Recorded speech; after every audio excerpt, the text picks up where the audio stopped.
Howdy, everybody. Howdy, Hillbilly Nation. This is American Hillbilly. Now, I want to thank you all for coming on tonight and join us for guns, beer, and therapy. And man, we got some good topics tonight. We got a great panel. We got an awesome side chat going on. So we're just gonna have a lot of fun, guys. So, I mean, if you want to have fun, you're in the right spot. All right. Well, anyway, we're going to start bringing some of the people on here in the panel and introduce them, and we'll get on with some topics and some fun stuff. And don't forget, we're going to be having a giveaway too. So, anyway, first up here we have Walter. How you doing, Walter? Hey, I'm doing good. I got to get out and get some range time today, so I'm happy. That always makes me feel good.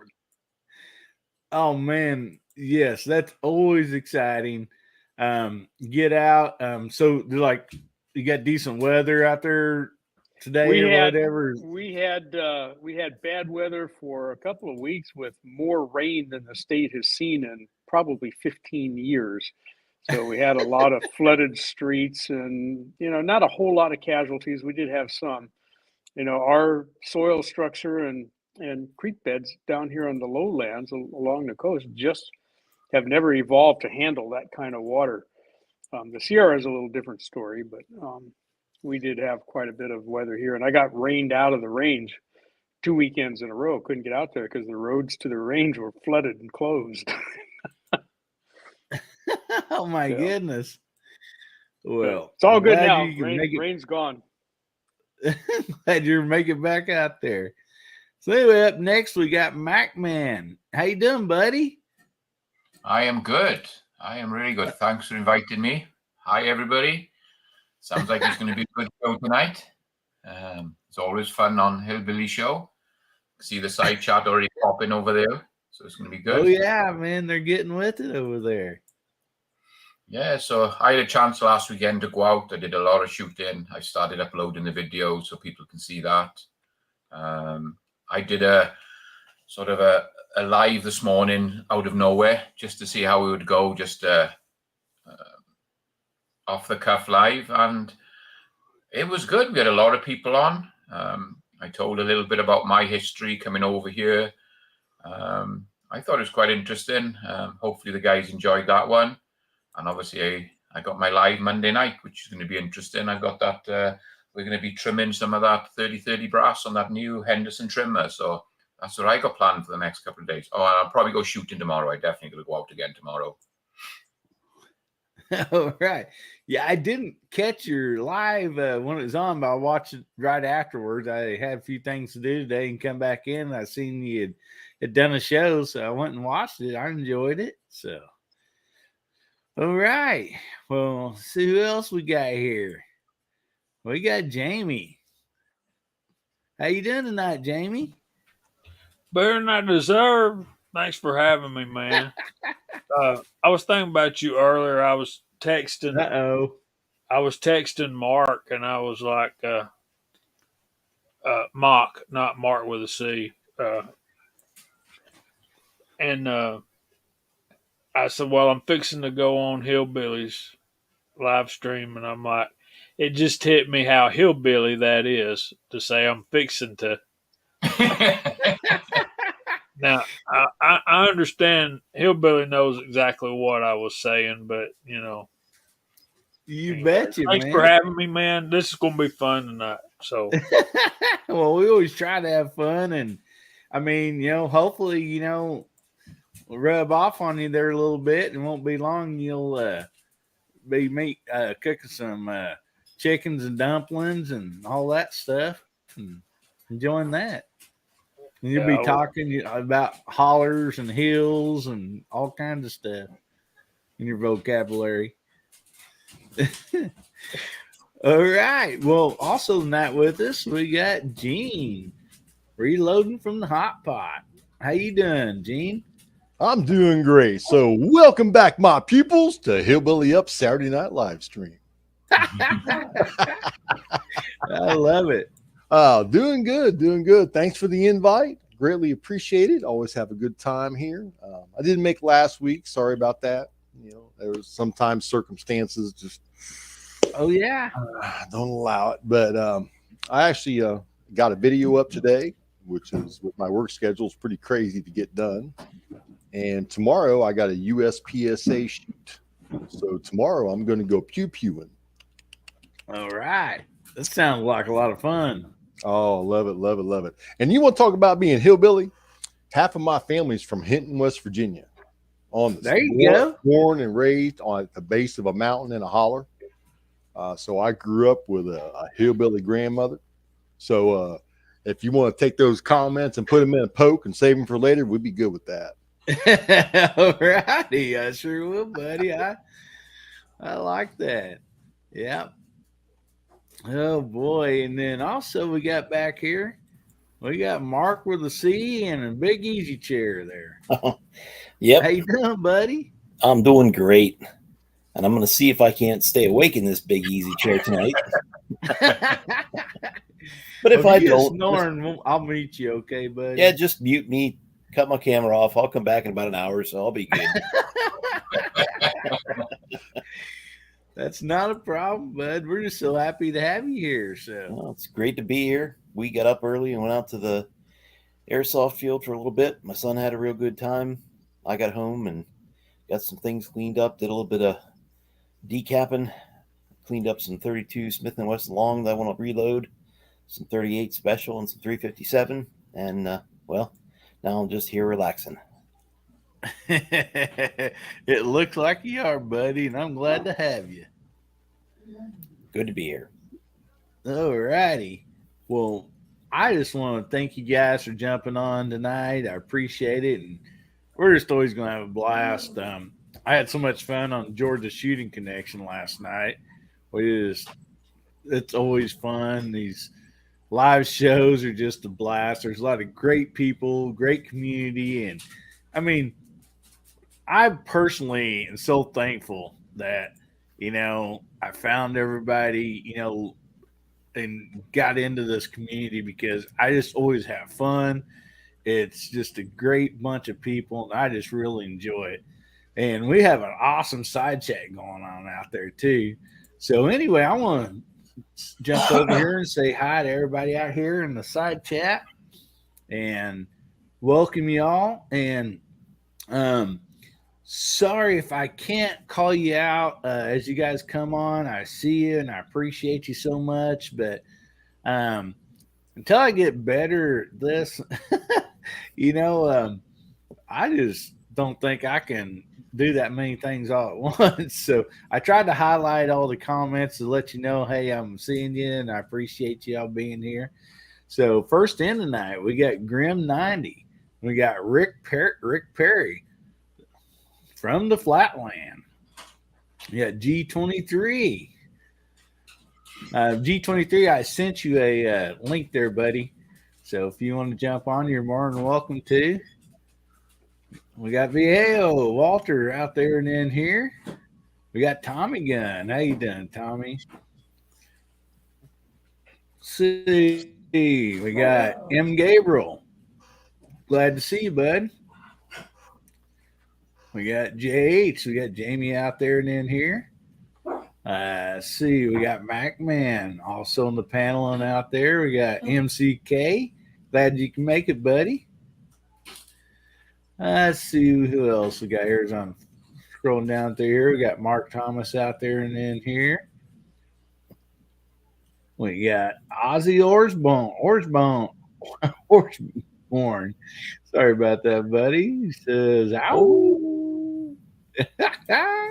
I love it. We got Gene reloading from the hot pot out there and in here. We got the garage guy, 879. Glad you can make it, buddy.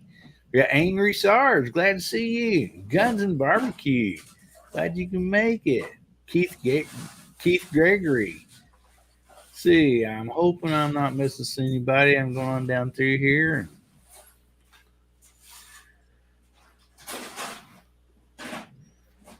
So, who else we got here?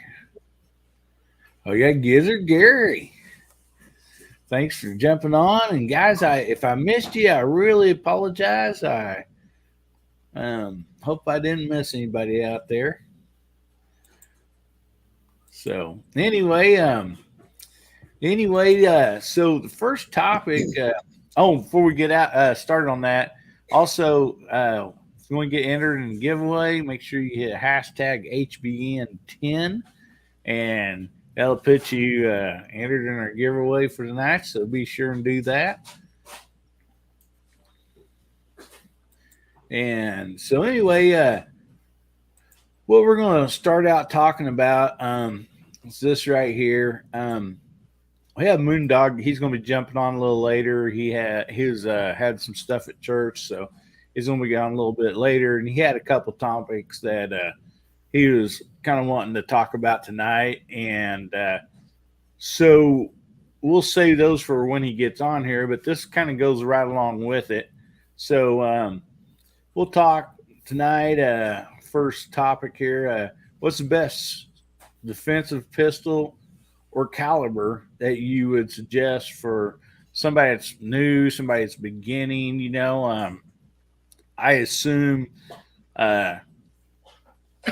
we could also throw in some training, because I know there's a lot of people, most everybody on here is pretty familiar with guns, has a lot of education on them and very good with guns. But there's also people that watch this show maybe later on, and I know for a fact that there's a lot of people that might not even have guns yet, but they're interested, and and they have some questions. And so if they're not on here live, I figured we'd go ahead and throw some of these out here so people could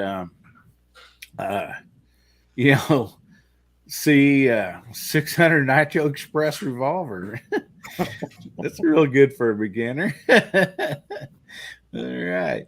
So anyway, we'll just go ahead and start with you, Walter, and we'll just kind of go around the table here, and any like training, calipers, if somebody just basically looking to go get their first gun for self-defense, Yeah, I there's however many people are here on the panel and in the side chat, that's how many opinions you're going to get about this. This is a big topic, and it always has been, and it will forever be.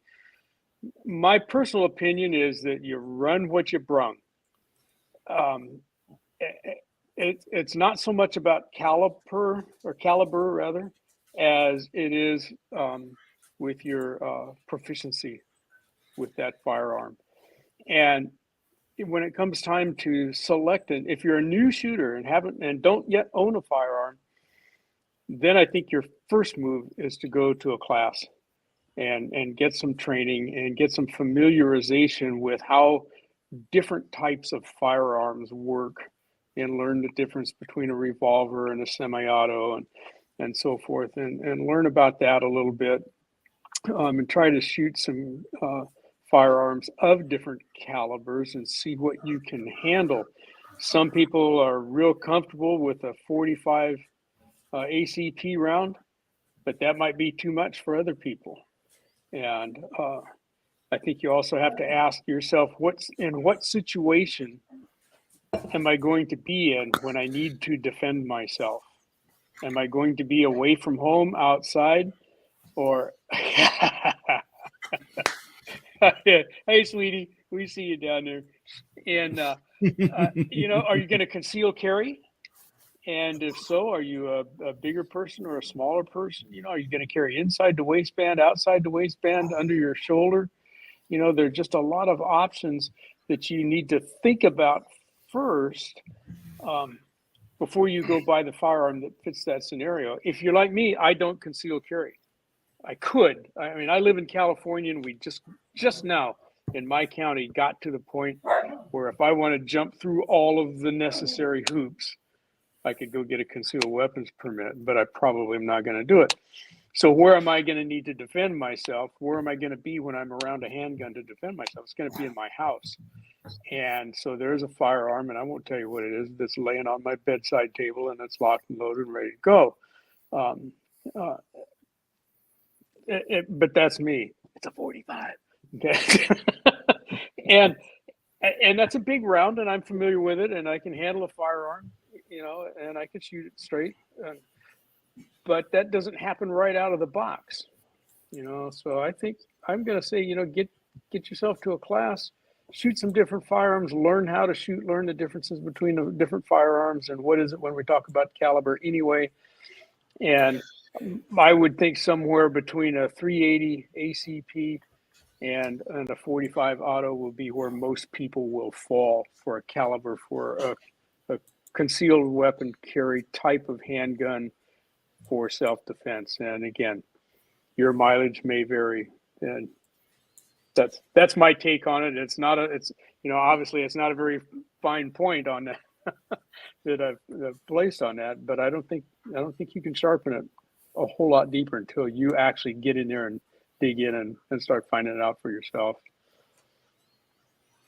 Yeah, I think that's some great answers. And like you said, Walter, I mean, pretty much everybody's going to have probably a little different opinion.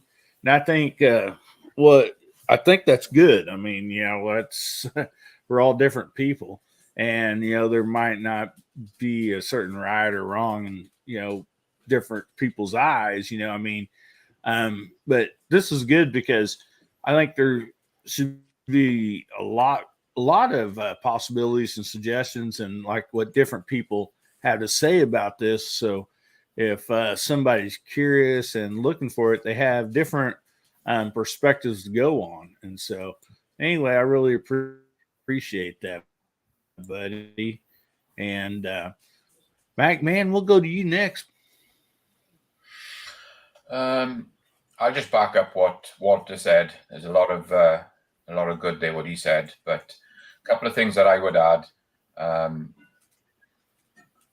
Obviously do the class, and if you're allowed to have a concealed carry permit, go ahead and get that, because when you actually do that class, it tells you about some of the laws you should know about if you have to draw your weapon and shoot it. And the big thing is you need to know exactly what to say when you've done it. And most of the time, you just keep your mouth shut. You don't want to get into a conversation with, if you've just pulled and you've shot somebody, you don't want the police coming out and getting into a long conversation and stories about this and that. Sit there, keep your mouth shut, and just tell them, give me a few hours. I need to calm down. I'm feeling pretty rough at the moment, and give me time to get your head straight so you know exactly what to say. And if you do some of these training classes, they tell you what to say and how to go about it once hopefully you never have to do it, but if you have to do it, it's a big thing. The aftermath is the problem. Most people can maybe stand up and do it and put somebody down, but it's what happens and what you say afterwards is so important. You need to know what to say and what not to say on that side of it. And the other thing that you're not allowed to do in a gun range, you can pick a gun up, you can see the comments coming in, you can go and shoot as many guns as you like. You can shoot 50 guns, decide what you want, and you pick the one that you want. You pick a 9mm, say a Springfield Hellcat, and that's the one you want to go for. And you can go to the range and you can shoot and shoot and shoot, and you're happy shooting it and you're comfortable shooting it. But the thing I would tell you to do, what I was told to do, if you've got somewhere out in a desert or out somewhere where you can actually go and shoot, take a big board with you, like a shooting board, and you want to start being able to draw your gun from that holster and shoot. And you've got to be confident that you're pulling that gun out and shooting that board. Whether you're up with your nose touching that board at the point where you have to pull your gun out and start shooting and walking backwards and shooting, or walking up to that board and shooting, you're not allowed to do that at any ranges. They won't let you do that, and they're not going to let you draw from the holster.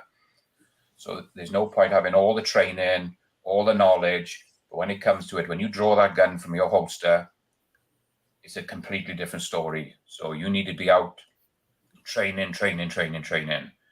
And just one other thing I'd like to say is, if you're carrying a gun and you're a newbie and you've just gone out, you picked up your Springfield Hellcat, don't worry about the red dot. Don't worry about putting a light on it. Don't worry about doing add-ons. You want that gun absolutely basic, because when you draw that gun out and you're pointing at somebody coming towards you, you haven't got time to look down the sights. You haven't got time to look at the red dot, switch the light on, switch your laser on. You just want to pull it up, get it in front of your face, and be able to put 5-6 rounds towards that guy. and putting red dots and lights and everything on your carry guns as a beginner, it's just a distraction. You don't need to do it. Keep it basic, simple, and learn and practice. And that's basically what I got to say on it. Yeah, and that's a lot of great info right there, Mac. That's something that's not talked about. I'm glad you actually brought that up because it was something that I hadn't even thought about talking about on this, for the topic tonight is, when you touched on the point of if you had to do that, if something went bad, you had to shoot somebody about what to say or do afterwards, and so I think that goes right back to training, stuff like that. And that's something that I know that I've had this discussion with people that might not have guns or whatever, and stuff, and they get asking questions. And, I told them, for me, and pretty much every gun owner that I know, that is the last case scenario. That's something that you hope and pray will never, ever happen, And so, if it did happen, then what's the next step? I mean, geez, that's something I probably have to think about myself even. I need to, really get my mind straight on something like that too. But man, great opinion and topic there, buddy. I appreciate that. We got a lot of stuff to the table. You and Walter both did, and so we'll go ahead and jump on down to you, Mark, and get your opinions on all this, buddy. Well, mine are going to be pretty similar. I will always tell a brand new shooter that probably the best thing that you can get to practice with is going to be a single action 22 revolver. Take that to the range, put a few hundred rounds through it, and get the feel of it. If you don't feel that's going to be enough for you and you want to have a 22 semi-auto, then there's plenty of options to pick from. And, take that to the range, still put plenty of rounds through it. And if that's what you really have to carry, okay, but there's so much better. A 380, a 38, is going to be much more stopping power for, any kind of a threat, an adversary. And, practice with that 22, but get something a little more potent. I'm a big fan of a 32 ACP and 32 Smith & Wesson long. Watched a great video this afternoon with Gun Sam. It would work, maybe not be the best. 38 is still going to be better. Work your way up. And when you do decide to carry every day that you can, everywhere that you can. Get comfortable with it. Make sure you shot it. And, I have homeowners insurance I hope I never use. I have auto insurance I hope I never use. I carry fire extinguishers in my vehicles, all those things. I hope I never, ever, ever have to use them. But if I do, I want to be prepared.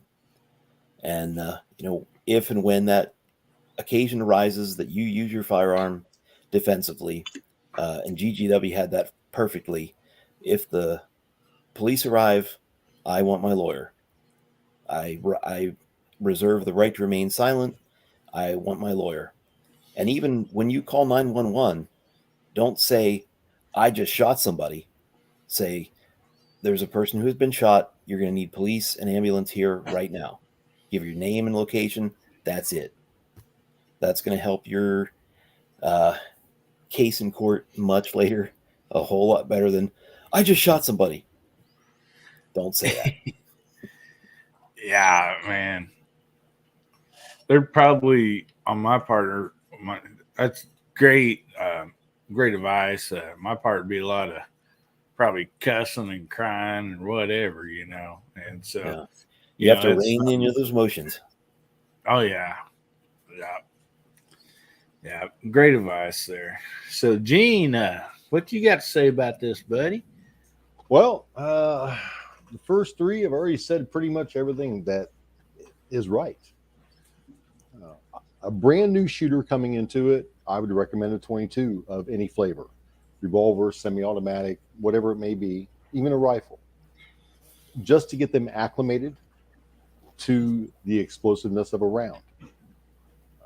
After that, once they become acclimated to that, then start stepping up the choices to, as Mark said, 380 9mm.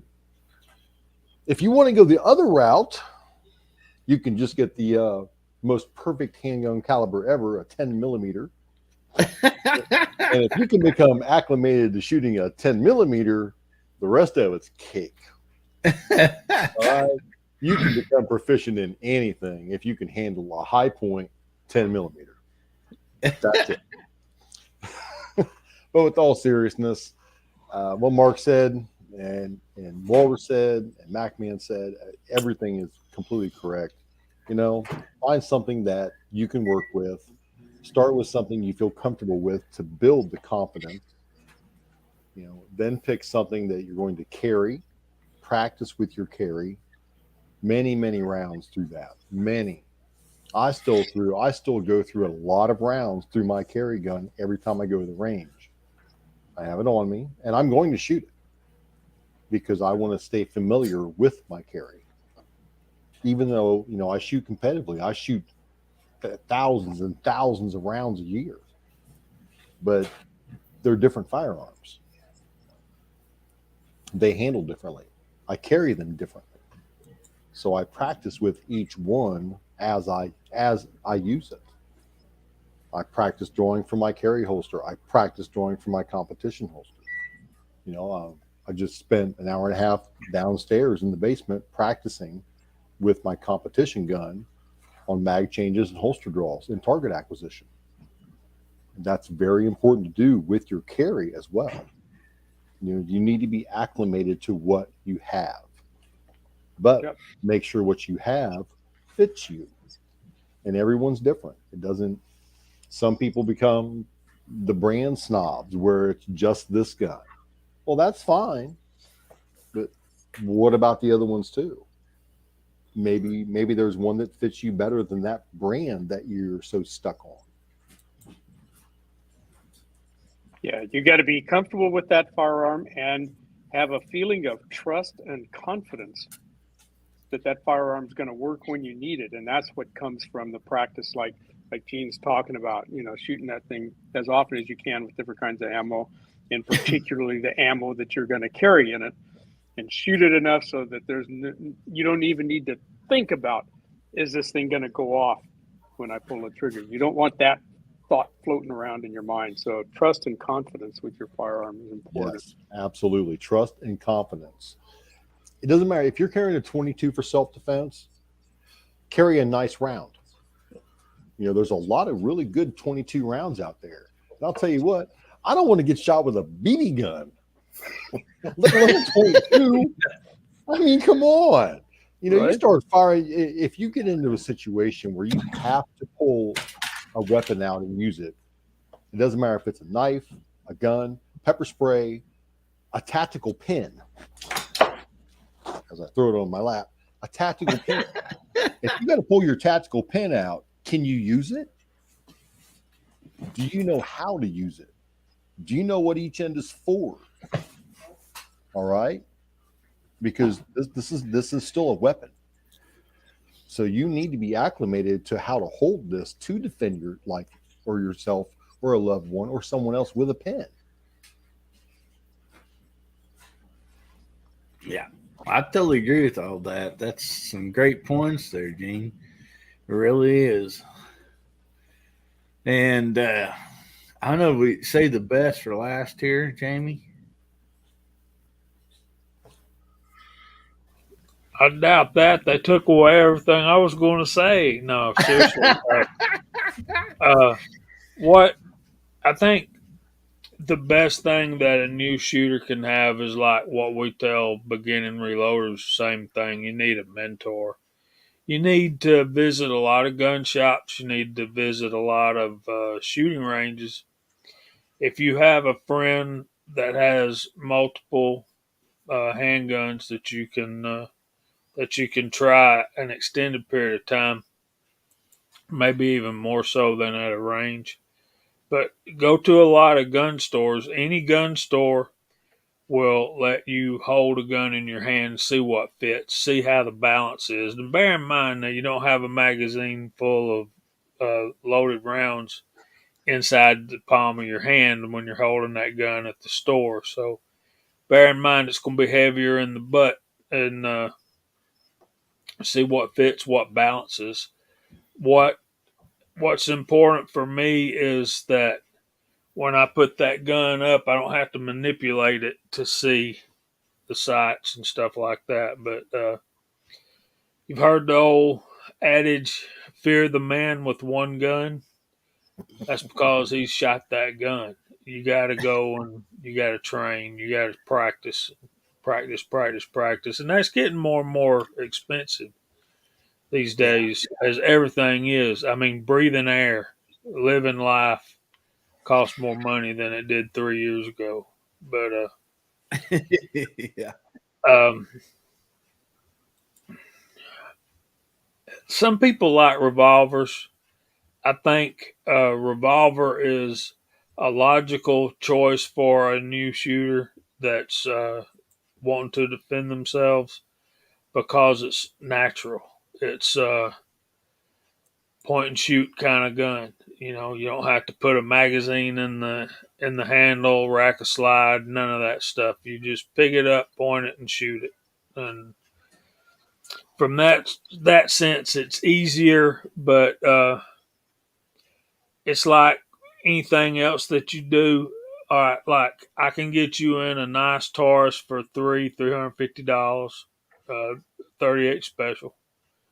I think 38 special is light enough, and I'm some of the guys said 380 ACP. What makes me leery of that round is the guns that they go in. Some of the guns that shoot the 380 cartridge is not the best as far as mitigating recoil and stuff like that. A little bitty Ruger LCP, the Taurus TCP, Smith & Wesson Bodyguard, those guns were all pretty much the same thing, and they're just too light for not just the round, but for the reciprocating action of the slide, and it feels a lot like it feels a lot heavier recoil than it actually is. But 38 special would be my recommendation as a starting round for somebody to defend themselves, and they'll quickly move up from there. And that's just a natural progression. But what you look for in picking out your first carry gun is your feel and how it balances when you put it up. You want it to just fall right there where you can look right down those sights. If it don't, it's not your gun. You know, I mean, it's that simple to me. But that's my 2 cents. Yeah. Can I just say something quickly before you say anything, Hilby? We can all talk about what gun, what caliber, training, whatever you want to do. But at the end of the day, you've got to ask yourself the most important question: can you take a life? Because when you pull that trigger, if someone comes in your house and you go downstairs and they come at you with a knife, there's no point thinking, oh, I'm going to shoot him in the leg, I'm going to maim him, just whatever. You're putting that guy down. You're putting 3 or 4 in his chest, and you're putting him down, and you're going to kill that guy. And you've got to ask yourself, can I do that? And that's where the training comes in. That'll take that thought out of your mind. If you're in a gun range and you're pulling and you're shooting rounds and rounds of that piece of cardboard, and it becomes second nature to be able to pull that gun out, put 3 or 4 shots on the target, that's what you're going to think about when you need to do it. Not, can I kill this guy or not, or can I put him down? And that is a huge question. And I've spoken to a lot of people about it, and they can't even shoot a dove, or they can't even shoot a deer because they're worried about things like that. So you need to go out and get trained. And if you're going to carry, there's no point carrying if you can't do that one task. And I think that's one of the most important things you need to get in your head. Can I do it? Not should I do it? What's it going to be like? Can I do it? Because at that time you need to do it, you've got to be able to do it. See, that is excellent point. That's the crutch. Yep. That's the crutch. If you hesitate in that situation and there's guns involved, you're going to die. Period. You've got to work all that out in your heart and in your spirit before you ever put that gun on your belt to carry it. Because if you pull your gun and you hesitate, you are dead. Period. And this is the reason that I shoot IDPA, USPSA, Steel Challenge, and also train for this, because of being acclimated to drawing and taking care of the situation. It doesn't, I don't want to make light of a human life by any means, but if you have to draw and shoot, they become a cardboard target at this point. That's the way my mindset is going to go. They become that target I need to neutralize, because it's a threat to me. And shooting these different classes of events helps with training. It helps with draw. It helps with target acquisition. It helps with everything. All the elements come into play all at one time. That's why I enjoy doing this. Do I want to take a life? No. If I'm forced to save my life or someone else's, I'm going to have to do the duty. I've taken on the responsibility by carrying a gun. Yeah. And these spiritual matters are involved in that too. I try to live a Christian life. Jesus commanded us to go and make disciples, and I'm carrying a gun. How you come to terms with that? All right, let's assume this. I mean, maybe it's too much of an assumption to make, but I'm assuming that if somebody's coming at me with a gun, going to kill me, they don't know the Lord Jesus Christ is their personal Savior. So I'm thinking that at the point in time I kill this guy, he's going straight to hell. That's some serious stuff to be thinking about. Yeah, it is. And as a spiritual man, these are thoughts that have entered my mind. Do I let this guy kill me? Because I know where I'm going. I'm securing my salvation. I know where I'm going. But who's going to take care of my family when I'm gone? Who's going to take care of my wife? Who's going to provide for my kids and my grandkids? That's a different aspect of it. And another aspect of it is, what if they're not threatening me? They're threatening my family. I've already come to grips in my mind what's going to happen at that point in time. If I have to spend the rest of my life in jail, that's what's going to happen. The answer to the question of what you say once that incident happens is this. You say, I was in fear for my life, and I had to use my weapon to defend myself. Call my U.S. Law Shield representative. That's it.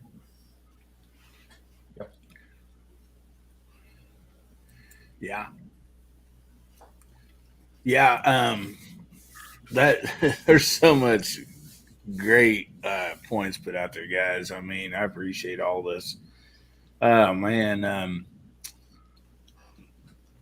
Just there's a lot to think about and stuff like that, because like some people, you guys was talking, I was sitting there thinking, it's like, a person as far as their self, they would hesitate. In other words, I can, take a beating or whatever, but if you're going to touch some of my family, that's a whole different story. There's just something totally, that pushes a person, when it comes to that.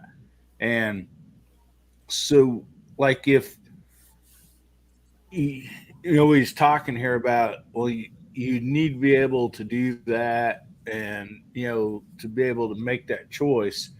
And I totally agree with you guys.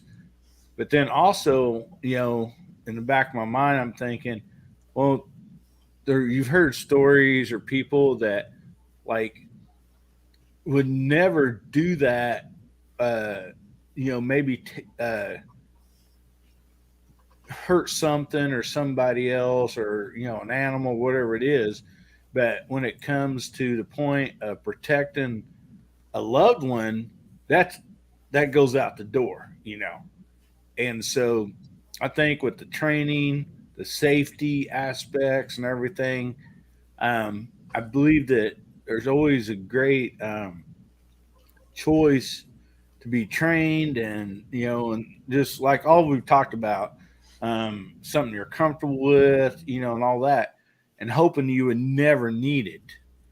But because if there's something happens, and with yourself, you might say, man, I'm right with the Lord, and if it's going to take me, it's going to take me.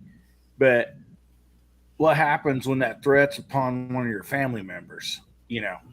And I mean, you see, this is kind of a little off the subject of, not as personal as that, but you take somebody that's an animal lover, that would never hurt an animal, but you take you take their dog or cat or whatever animal they have, and another animal attacks that cat, they'll defend that cat or dog or whatever it might be, even knowing that they would never on purposely hurt another animal ever. So sometimes, that, it changes in the spur of the moment. So I think it's best to have something that, you're comfortable with, that you're able to be confident in shooting. You don't have to second guess the weapon and hope you never need it. But if there is the opportunity that does come up, that you have that, that training, that safety, you have all that already behind you as a second nature, to where when that split second comes and you have to make a choice, that the last thing you're worrying about is, how do I take this off safety, or, is it loaded, stuff like that. And I think that's the last thing that, needs to be in your mind. So even if you're, like most all of us, never wants to use that gun against another person or anything, if you still have that training and you never need it, that's great, but if you don't have it and something arises and you need it, then you're kind of screwed. I mean, it's like keeping those extra canned goods or water or whatever in case electricity goes off, or, whatever the case might be. Well, it's always fine to be prepared for stuff and it not happen than something happen and you're not prepared. So, that's something that is always in the back of my mind. And I would suggest to people, having guns, that you're comfortable with. I do know, like, when I was like 17, 18 years old, I told you guys, I had this Ithaca 22 that I'd had since, I was like 12 years old. And I was at one with that gun, I could shoot an acorn out of the tree with that thing. And so, when I had like my 357, I remember, one of my first pistols I bought that I really wanted, that I saved up and got, was a, 357 Ruger revolver, and was getting good at that, getting, better with it, as a older teenager and stuff like that. But if something happened and I needed to make a shot, I would grab that 22 rifle, without any doubt in my mind, because I didn't even have to think. When I picked that up, I knew I was going to be able to hit what I was going to shoot at. And so I think that's what, a lot of everybody in the side chat and on the panel, is stating. It's like, have something, be familiar with it, and, to where it comes second nature. And anyway, we have somebody else that just joined the green room here, so I'm going to bring him up here, and let's give this guy a warm welcome. Hey there, Moondog. How you doing, buddy? Hi, guys. Can you hear me? We Come sure in, can. sir. Good. We can hear you. We can see you. Welcome, buddy. Glad you can make it. Yeah, well, I'm glad Good to to be see you, back. Tom. Same here. I want to throw something in there, Hillbilly. And You bet you, buddy. This is something that no one has talked about, no one's brought up. And it came to my mind. I'm like, man, this is the most important thing about self-defense. And that's situational awareness. Mm-hmm. Know what's around you, know what's going on, pay attention. Pay attention. When you're walking through that store parking lot, going to your car with your bags of goodies, who's around you? What's around you? Are you being followed? Are people dodging in and out of cars to get to you? Situational awareness. When you're in the restaurant, when you're in the store, when you're in your house, what's going on around you? Be aware. That's the most important part of self-defense. It doesn't matter if you've only got a pen, a knife. It doesn't matter if you got a pair of scissors. Where are they at? What's going on? Let me ask you guys this, since you brought that up, Gene. It's something that my crazy mind thinks about a lot. Like I said, if you're in Walmart, a Dollar General, wherever, and you see somebody sketchy, or not to put somebody down, but somebody that looks like they could possibly be a threat or something, Someone that needs your automatically going through my mind, if something happened, what would I do right then? And the same way, if I'm sitting at home, if I'm in the TV room watching TV, whatever the case might be, I kind of go through my mind, I hope nothing would ever happen, but if it did, what would be my first action and reaction? Same as, like, we know where the fire extinguishers are, where if it's a grease fire, on the stove, we're grabbing the baking soda, if it's a chimney fire in the fireplace, we're grabbing this. And so I think it's great to go through those scenarios like you're talking about and have, in your mind, I wouldn't say obsess on it, but, think about that, because it's something that can be very helpful. Well, And did you have something else to add to that, Moondog? Oh, to your point about situational, let me just get to answer your question. Yeah, you don't have to obsess about it. You don't have to spend like hours thinking about it, but spend a couple of seconds just looking around, like, okay, where's my nearest safe place to exit, or alternate path, or like, as you said, situational awareness. See what's around you. But how many folks walking around every day are like this? People have just given up on a lot of situational awareness because of just their phones is distracting them. Checking up, what email or text message or what have you. I mean, it's really sad. Yeah, it's 90 degrees out. Why is this guy wearing a trench coat? Yes, exactly. Situational awareness. Pay attention to these things. Situational awareness. When you get into your car from the store, as soon as you close your door, lock it. Yeah. You don't know. Somebody could be crouched behind your car waiting for you to get into it to open your door to pull you out of it. You don't know.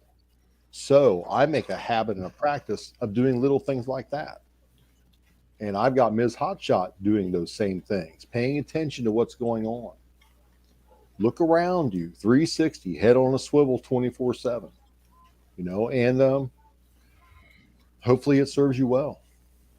Even while you're scratching out that lottery ticket, I stand in the store and scratch lottery tickets, and I've already got my motion going on. I know where that barcode's at. I don't even scratch the rest of it. I just scratch the barcode and scan it. So I'm scratching the barcode, and I'm looking around me. Hey, how you doing today? Nice to see you. All right, yeah. And you're saying about that, it's if you're out in a store and there's something going down, you do not want to pull your gun and walk towards it. You want to get out of there. There might be something going on. You don't want to get involved. If there's an exit for you to get out and you don't have to draw and shoot your weapon, I'm afraid you've got to do it. And especially if you've got family with you, get out of the situation. Don't put yourself in the situation. So if there's somebody down an aisle, it's hard to say that he might be doing something to somebody else. You start walking into that situation, you've gone from self-defense to an aggressor. And that's the way they're going to look at it. So if you're at home, it's different. Someone comes in your house, you can do it. But if you're outside, you're in a car park, you're in a shopping mall, and something's going down, you want to try and get away from the situation. And if you're out somewhere and you have to pull your weapon, the thing you got to think about as well is that bullet's going to go through that guy. What's he going to hit the other side? You take a child out, you take an innocent person out because you've gone balls head to shoot that guy in a situation where you don't know where your bullet's going to go through. You've gone from protecting yourself to killing somebody else, an innocent party. So it's not just thinking about that guy in front of you. You've got to think what's behind him. And the best thing you can do in an outside situation is walk away. If you can get away, walk away. You are responsible for every projectile that comes out of the end of your barrel. Yeah, 100%. And so, MacMan, you are correct. My wife and son, my family have just been sort of, whether they liked it or not, been trained that when anything gets sketchy, they get behind me. When we go somewhere, when we go out to dinner, I get the seat that faces the door. It's how it is. And there's no bending from that. And same thing, if there's a way to get out, we all know where the exits are. We are all pretty well, versed in situational awareness, looking for an out. And I'm protecting my family.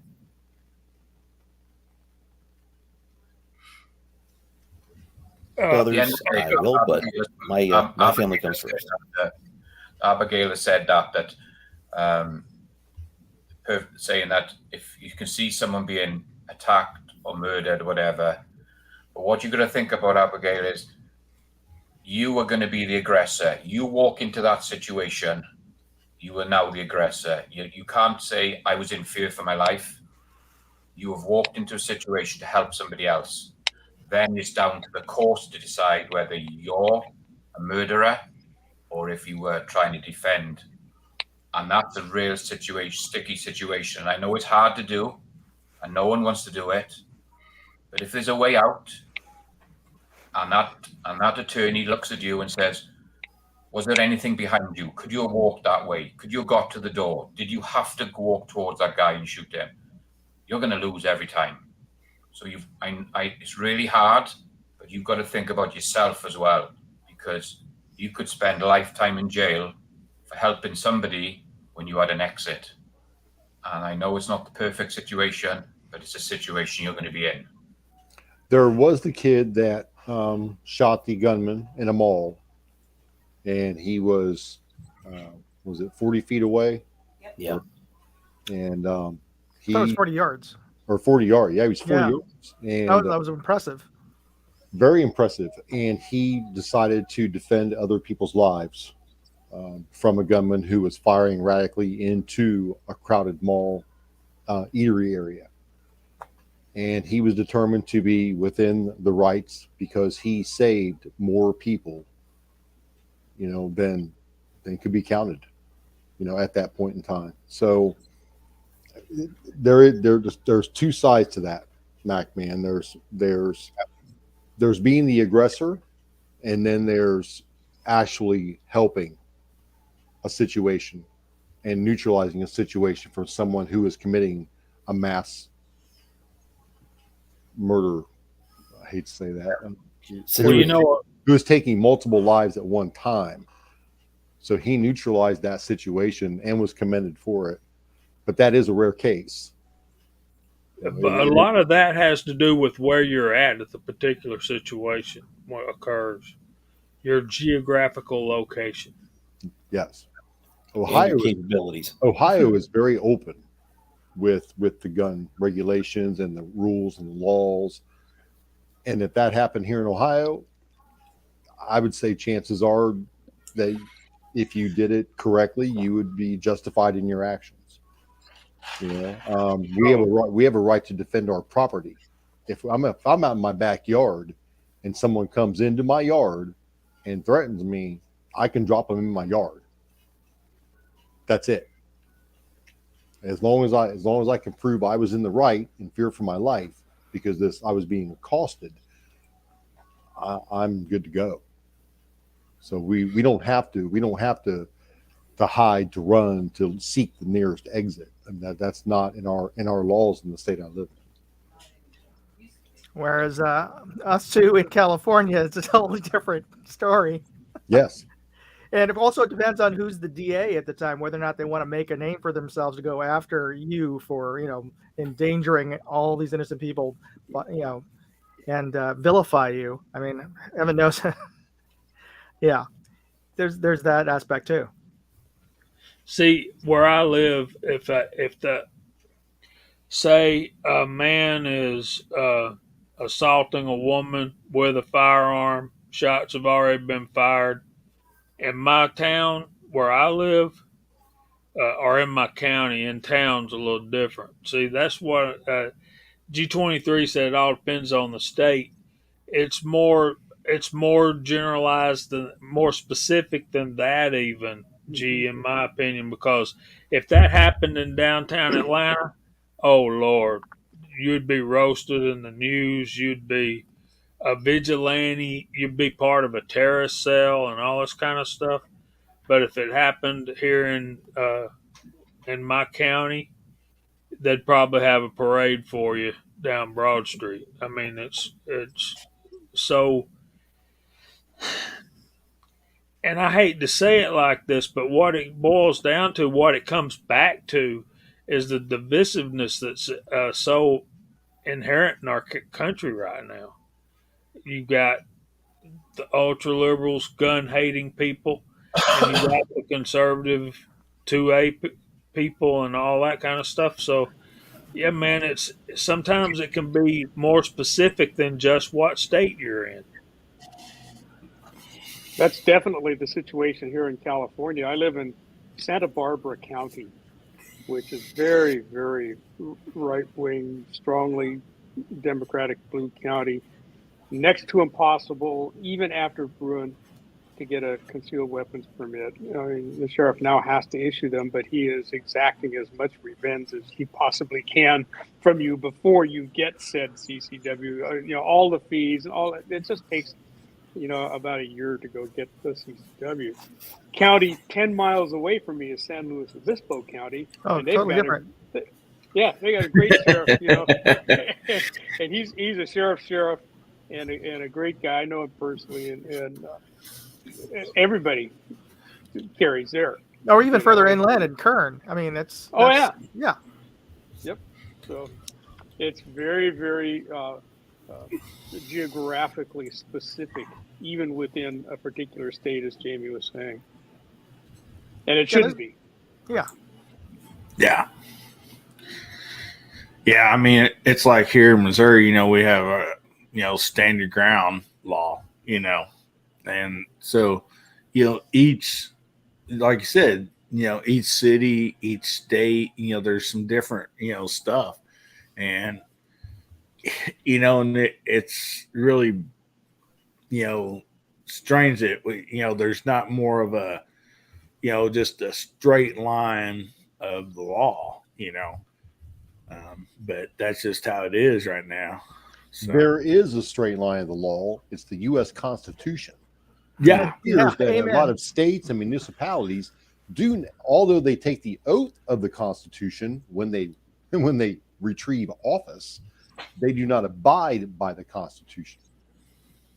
So they say the words meaningless because they're all puppets. There's always somebody else pulling their strings. So it doesn't matter what state or municipality or anything else you live in, your constitutional rights are to carry. Your constitutional rights are to defend yourself and your loved ones and your property. That is your right. And it's just sad to see that all these leeches, because all they do is suck off the system bigger than them, can take matters in their own hands and put forward these laws and these rules and these regulations that they have no right or bearing in doing. Yeah, I mean, I remember, at one point, I heard back in the day,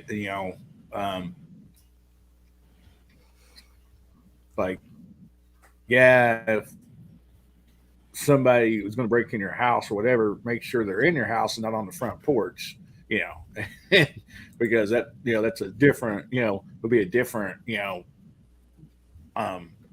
prosecution or a, different set of circumstances, that since Missouri did pass the stand your ground law, it could be in a parking lot out in public, it's basically you have the right to stand your ground wherever you're at and defend yourself and your family. And so I wish there was more cities and more states that would take that in consideration. But, so anyway, so anybody real quick got anything else to say on this? And we're just going to kind of jump on the next topic now that Moondog's here. And so if anybody has anything else they would like to say or comment on. Nope, that's all I got to say about that. I'll say this much about Tommy Gunn's comment right there and Abigail's response. Look, when I get to my house, I've ran as far as I'm going to run. When I get home and you chasing me, like MacMan said earlier, if you can get away, get away. Just turn around and walk off. You don't have to be in that situation. But once I'm in my house, you back a dog in a corner and it ain't got but one way out, and that's through you. And that's where this old boy's coming. So yeah, don't chase me home. And I think everybody on the panel's the same way as far as that goes. Yeah. Agreed. Yeah. I mean, I think that should be everybody's right there, I mean, but anyway, so Moondog had sent this earlier in a text message, and also I'll show a little picture, kind of what he's talking about, because he did a video there at SHOT Show, and it's really neat little gun, and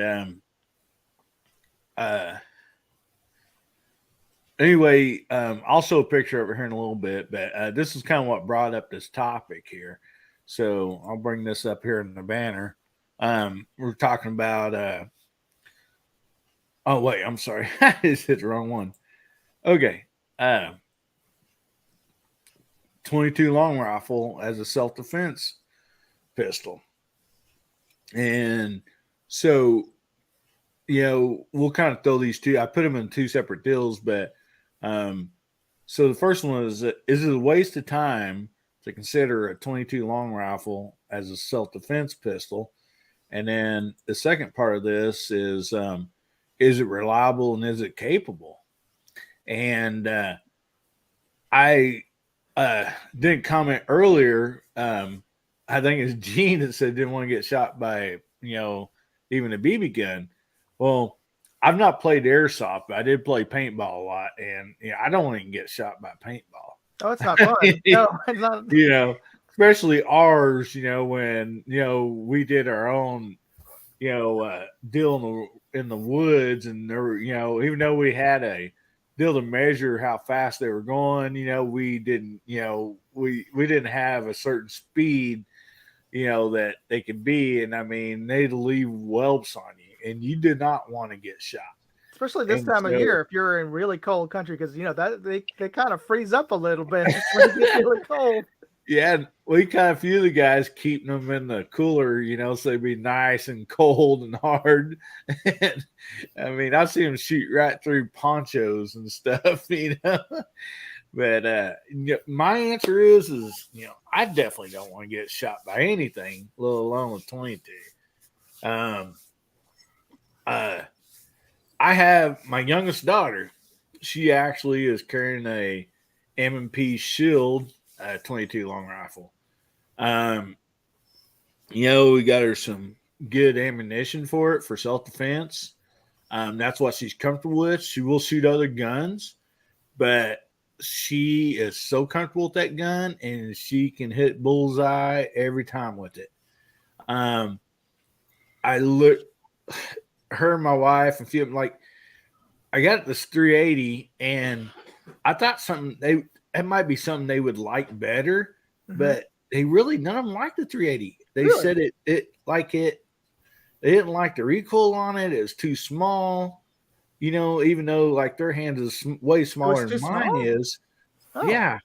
And my wife was way better with the 9mm or 38 special than she did like the 380. And so I think that's where it comes to, like, we was talking earlier about a personal, what feels right in your hands and what you're comfortable with. But my answer on this, I'll just, since I'm already talking, I'll start out. 22, you do have some misfires every now and then, where like it, might hit the cap and not go off. But in all the years I've shot 22, that's not happened a lot. It has happened, but it's also happened with my 9mm and some other stuff, that's not rimfire. Like I said, if that is what I had, I think I can make 22 capable. So since you brought this up, we'll just go backwards here, and we'll start with you, Moondog. Well, let me know if you want me to show a picture of that 22 that you seen at SHOT Show. yeah, if you have it handy. The reason I brought it up is because I brought it up actually last week. I might have mentioned it, or the week before. We're talking about interesting guns, but I just by accident happened to run into this guy who was had this little booth at SHOT Show, and he literally did not put any effort into the booth. It was just a naked folding table, and it had just had the regular curtain in the back, and just the generic printed labels for the name of his company. But he had this nifty little folding gun, and he makes it himself in his workshop, and he was selling it there. And it looked like a toy. I've seen airsoft guns that look a little more substantial, but this thing was like a little toy gun. But then he showed the video. It holds 10 rounds, and it's semi-automatic. And I've seen the life card. I don't know if you guys have seen that card, that little folding gun that came out a few years ago. Yeah. And I thought, well, that was kind of, I thought that was nifty and about the size of a Derringer. But it was only a single shot. You had to reload it every time. This thing holds 10 rounds. And we're like, whoa, okay, that was surprising. And the rounds do go in like this vertically. Yeah, so that was Through the also top. unusual. And I talked to him about it, because my first thought was like, okay, how reliable is it? And then I was asking him, well, because it doesn't have the standard semi-automatic mechanism where the slide reciprocates. So I was asking him, well, what happens if you have a dud? How do you clear it? And he said, well, and the way he has it work is the handle folds and it manually unloads the cartridge and loads the next cartridge when you scissor fold it. And I was like, oh, well, that's interesting too. So I posted up the video on my channel a day or so ago, and then it's the only video I've ever posted where I started getting comments back. Well, one, I got some anti-2A comments I'd never gotten before, just because some people were concerned, like, oh, kids are going to be carrying this at school now, and of course my reply was, do you realize that across the country you have to be over 18 to buy a pistol? And the other comments, of course, the general comments were like, oh, 22s, who'd want to use it for self-defense? And personally, I would not pick a 22 as my primary self-defense pistol or concealed carry. But I can totally understand some people would, like your daughter. Some people just don't like the recoil of anything harder than a 25. And, they're just not comfortable with it. And the other thing was this thing folds, I think it's thinner than a wallet, so it's something you can conceivably stuff inside of a woman could stuff inside of a sports bra, where you couldn't, even if you had like a regular conceal, like a subcompact. There's no way you could stuff it into and not print, or you'd have to have a holster or something. Yeah. So this one's also a picture of it folded up here in a minute, but I believe that's the barrel right there, and it came out pretty easy. Yeah, as far as cleaning or anything like that. Now I don't know how durable this thing is, because from what I understand, it's mostly polymer. But that's what that concern about polymer not being durable went out the door with a Glock, right?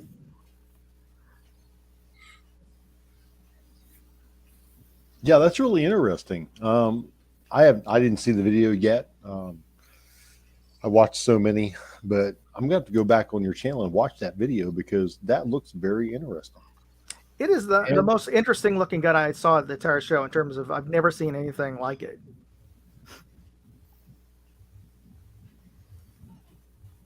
I think 22 is a viable caliber for self-defense because of the different and the variety of loads that are available. As far as hollow points, powder coated, copper plated, lead, we shoot 22 PRC matches where people are shooting 22s out to 300 yards. Oh yeah. Well, it takes some velocity to do that. So there's some hot little 22 rounds out there that are very capable of good penetration. And when you've got, 10 plus rounds in a 22, firing that 22, you can rapid fire it and stay in the same tight group at one time. And if you're laying 10, 11 hollow point, high fire projectiles with somebody, it's over. It's done.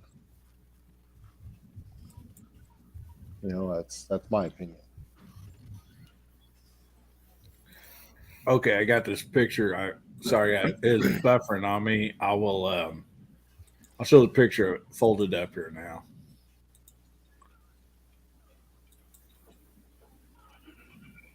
So that's what it looks like folded up. How does it unfold? I guess I'm going to have to watch the video. Yeah. Go ahead and win, Doug. There's that little blue. It looks like almost like a little thin trigger at the bottom there. That's the unlocking little right here trigger there. You and that sort of square bit that's that the zip tie is on. You kind of squeeze between those that little hook there and that sort of pops it open. So part of it is the handle, and the rest of it is I guess the main body of I wouldn't really call it the receiver, but I know the terminology is kind of weird, but yeah. That is tiny. And it's thin. And it's what? I'm sorry. It's thin. It was a lot thinner than I thought it was going to be. Wow. you may see one of those on my channel. It's got a healthy price to it. That's Yeah. another thing I believe. I think it was like Moondog was wanting to talk $8.99. It's like $8.99. But everybody's balking about that. Well, it's some guy making it in his workshop. So I mean, what are you going to do? It's not like he's a factory that can churn these things out. So at this current time, that's how much he wants to price it at, because that's how much it takes him to build one of these things. So Yeah. And if somebody, if he works with a major company or something like that, then, I'm sure the price will go down on it quite a bit. I mean, Moondog was kind of discussing that compared to, just one person doing all the manufacturing, to where, you can have different, more capable manufacturing. The price is going to get, less and less on it. So, Thing is, that's a fun to have in your collection and play with, but there's too much going on for a carry gun. There is no point at all having that as a carry gun, because by the time you pull it out, you unhook it, you go to shoot it, it misfires, you have to unfold it, fold it again. There's too much going on with it. There's too much to think about. So as a fun gun to go and play with, no problem, but as a carry gun, no way.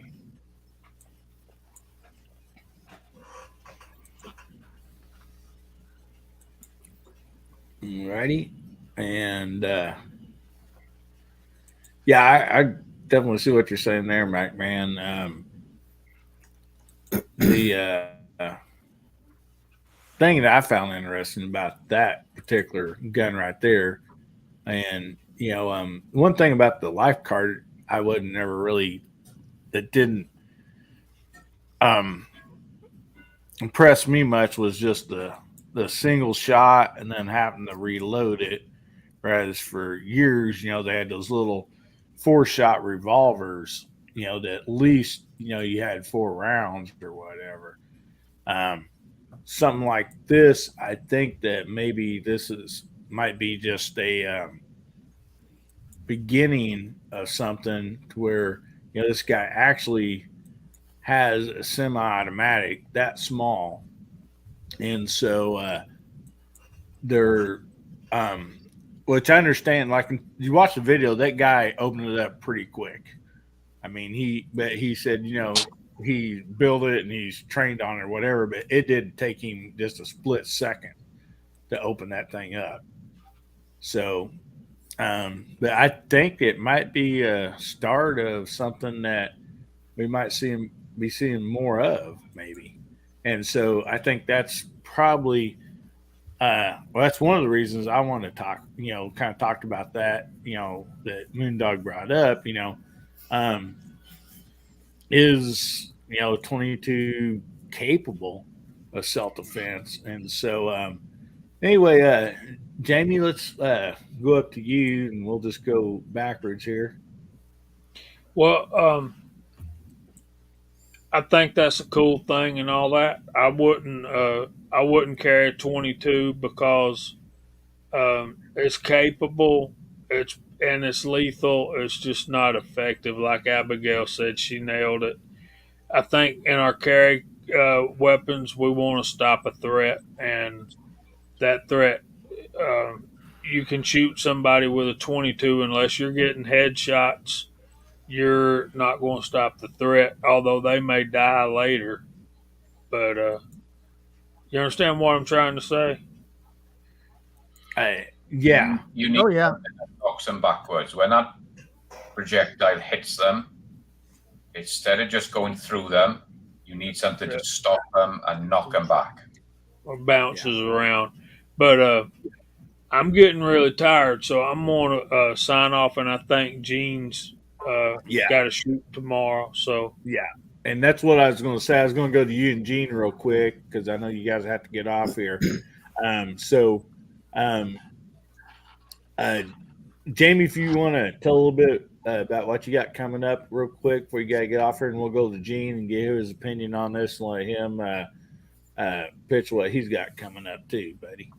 Well, basically, just thank you for having me on tonight. I've got a video I'm working on redoing doing some work on a lever action rifle. I hope y'all watch that. And of course, Friday nights 8 o'clock on the Georgia Shooting Connection channel.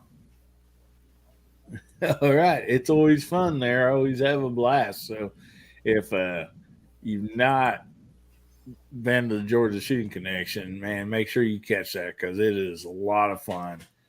And I appreciate you coming on here, Jamie. It's always a blast having you on. And so anyway, I appreciate it, buddy. And we'll go to Gene real quick too. So my opinion on the whole thing is carry what you're comfortable with. Be proficient with what you're carrying, regardless of caliber. If you want to carry a 22, carry it. I mean, listen, putting pain into somebody with a bang, with a loud crack bang behind it is going to be effective regardless of what you're using. It's going to be, okay? There's a whole factor coming into here that most people don't think about. That's the noise, the feelings, and the pushing forward to defend yourself. We all have the God-given right to defend ourselves regardless of how we are doing it. Whether it's one of my 2 knives I carry, my tactical pin, or my firearm. Be ready for any scenario, have good situational awareness. That's the most important part that people just forget about and do not talk about is situational awareness. If you're driving a car down the highway, you're paying attention to what you're doing. Well, pay attention to what you're doing in the restaurant too, like Mark said. Put yourself in a place to pay attention to your surroundings and everything else. yeah. Man, it's been a great chat. It's really got my mind going a lot. Well, man, we're sure glad you was on here tonight, Gene. I appreciate it so much, buddy. Thanks for having me. I appreciate it, but I got a USPSA shoot tomorrow. Good luck. Nice and well rested, and You bet. I'm not going to do any videos on it, but if I do well, I will post the results. If I do poorly, I'll post the results. Good man. It is what it is. It's what we call a classifier match. Oh, And this yeah? is what sets your ranking in the organization. And I'm cool. so close to hitting B class. Oh, good. So close to it. I want to hit it. So I've been practicing a lot. So I want to hit B class tomorrow. Well, good luck on that, buddy. We wish you the best. All right. Thank you. I appreciate that. But everybody have a great night. Great side chat. Fabulous panel as always. Look at this. Look at Thank you, sir. Look at these beautiful men on this panel. Okay. If you're a female out in the chat, man, I feel sorry for you. Tell you what. Everybody have a great night, and man, always remember to keep blowing the smoke. All right, Gene. Well, thanks a lot, buddy. You have a good evening. Good night, Gene. Good night. All right. And anyway, we'll make sure you guys get typed in the comment section. Just comment hashtag HBN10, and that'll get you in the drawing for tonight's giveaway. And let me pull this up here. I am giving away if my computer will catch up with me here. And giving away the tactical knife again. We are I actually had some work from another company that's been talking to me, and I think we might have some more different giveaways. I say something that's pretty nice that's going to be coming up in the future. So, but anyway, this is what we're going to be giving away tonight.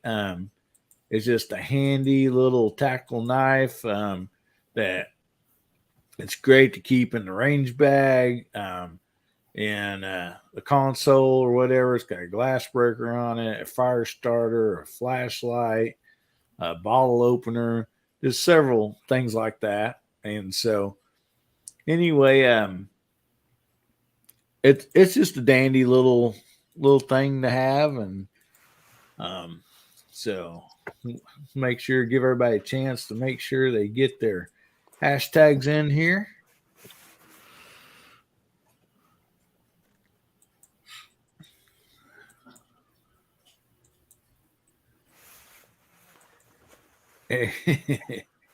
Oh, G23 saying, okay, Mark's already going to win again.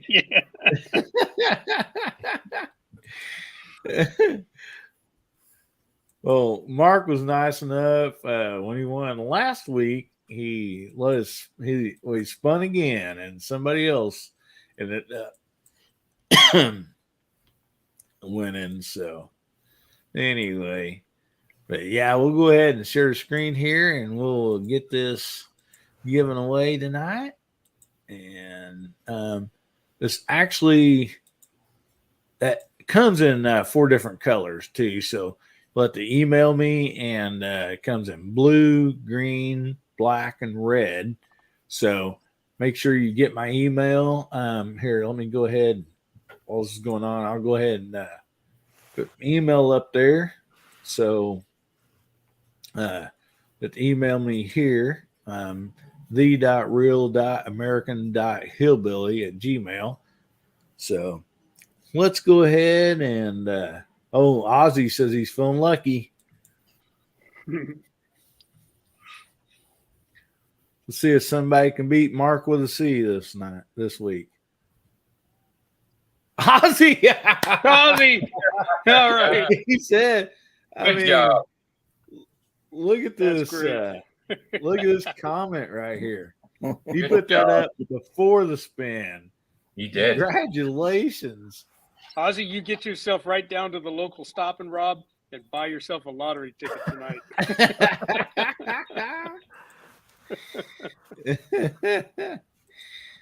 There we go. Congratulations. Ozzy, give me an email and what color you want, and I'll get that sent out to you. And again, there's the color of the handle. It's black, blue, red, or green. And so, I mean, Ozzy just called that into existence, man. Rigged, man. How many dots in that email? So 1 after each word. Yeah, what the reason that was is because when I went to set up my my American Hillbilly and Hillbilly Up, I don't remember, one of those was taken. So I wanted to kind of keep them the same. So the only thing I could figure out was putting dots between the words. And so anyway. Okay. Yeah, that's the reason for it. But yeah, it's kind of, I mean, I still have, like, on my Twitter, there's somebody that has American Hillbilly, and it's not been in use forever. And so I contacted the person, like, hey, I kind of have a brand and all that, and I noticed you haven't used your Twitter in 7 years. Is there any way, I can get that from you? And he's like, yeah, for a certain price. I'm like, that's okay. I'll just, I'll change it to something else then. Anyway, so as always, we try to, get a little bit off of the gun subject some, because we just here for everybody. If it's, I am a gun channel, and and that's our main deal here. But also, Saturday Night Live, beer, guns, beer, and therapy. We just like to, have some fun stuff going on here too. So this is going to be the next comment here.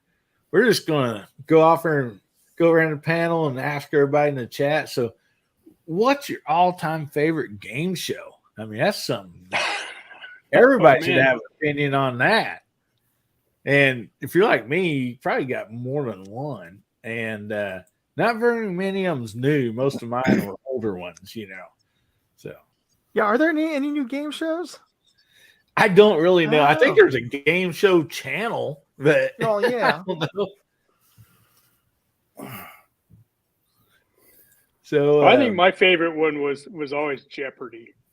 That was my Jeopardy. favorite for a long time. I like that show. I like old Alex Trebek, rest in peace. You know, he was just such a nice guy, I thought, and I enjoyed his show.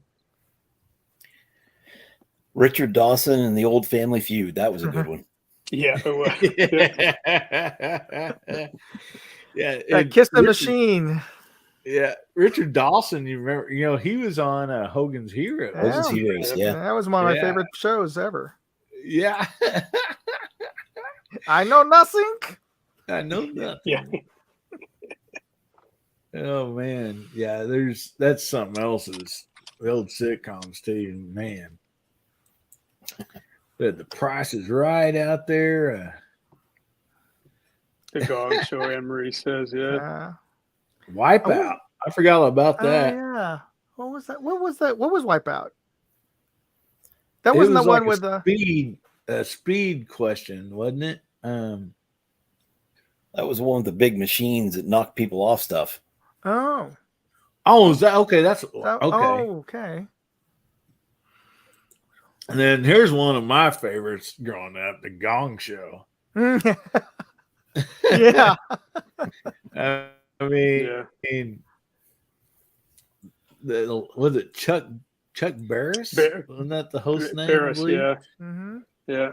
He was. He Yeah. also was a creator. Wasn't he? Was also the creator of. Oh no, sorry. But it was the same creator who did the Gong Show as did the dating game, right? Possibly. Barris was the producer of that Gong Show, and they couldn't get anybody else who wanted to do it. And the host said, "Oh, all right, I'll do it myself." And he was kind of lame on it, but he was so bad that it was good. Oh man, yeah. And then I always remember the unknown comic that had the paper bag on his head. Mm-hmm. We got another Gong Show. No Whammies. The No mating game. whammies. Ben Stein's Money. Oh, I forgot about that show. Yeah. Running Man. Arnold Schwarzenegger. Let's see. That's not a real There's game also- show, though.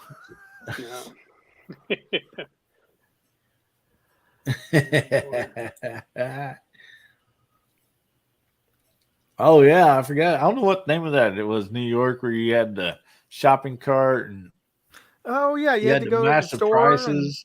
and is it you had to get as much stuff value of your who could get the most expensive shopping cart or something like that. Yeah, I think so. And then let's make a deal. That's always fun. That had always been a hard decision for me. Was that which one was that one? That had that one stage where it was the yodeling, where you had to, or the price? No, that was Price is Right. I always get those Yeah, two Price mixed is up. Right. Let's make a deal is like they had 3 stages or something and curtains. The curtains, and like, yeah. you guys like, okay, I'll give you $500, or you can choose what's behind curtain number 1 or whatever, you know. And so it'd be like And one of the curtains No. was a donkey or something. yeah, the life supply of Grasseroni or something, you know. The San Francisco treat. Yeah. Who Wants to Be a Millionaire or Deal or No Deal? Those are great games. Great ones. How about too. Wheel of Fortune, man? Oh yeah, Vanna White, Will Oh, Fortune. Vanna White, boy. I was never good at that show at home. It's like that's why I never liked it. Yeah, you talk about a show where somebody got paid for really doing absolutely nothing but walking back and forth. She made a killing on that show. Yeah, she used to have to, spin the thing so the letter would show. Yeah. Then she just for touching them. I never Yeah. I never understood. Yeah, that but show she was- did a damn good job of it. Oh yeah, she looked Yeah. good. you had to buy the vowel, so you would lose money if you bought a vowel. Like, why do people even do that? Is it like they didn't need that extra clue? I mean, you're losing money. Yeah, I Yeah. needed the extra clue to find out if it fit what they were thinking it was. But this is always a great one. Smarter than a fifth grader, Jeff Foxworthy. That was Yeah. always hilarious. Garage Guy says Alex Trebek was host of a game show called The High Rollers back in the 70s. Yeah. Did anybody put up a match game? Yeah, D23 did just a few Okay. minutes ago. Yeah. I remember about that. And then Gary says Gambit. Which one was Gambit? Pyramid, Joker's Wild. Concentration. That was one that I've been trying to think of. It was a game called Concentration that was on. May have only gone a couple of seasons. I can't even remember who hosted that one now, but it started up about the same time as Jeopardy did. We got Password, Password. Joker's Wild. Oh yeah, forgot about that show. Oh, so we get the Pyramid, Tell the truth. Yeah. Concentration. Hugh Downs. Hugh Downs was Concentration. Thanks, Garage Guy. Yeah. Name that Hollywood tune. Squares. Oh yeah, That was another fun one too. Name that tune. I'm surprised that show never came back. Actually, the concept is a pretty good one, and it's one that could be timeless because there's new genre of music all the Exactly. time. I mean, you could have Yeah. name that tune, emo, whatever you wanted to put in there. Name that tune rap. So David, I'll say game shows or contests, it don't matter. We're just there to have a good time, buddy. So you betcha we'll take contest shows too. Somebody's car got broken into tonight, or was that a comment about a game show? I think it's a suggestion. Yeah. Whose car gets broken in tonight? And hosted by Rob. Oh, I'm there with you. We had our car broken into 3 weeks ago. So Card Shark. To tell the truth.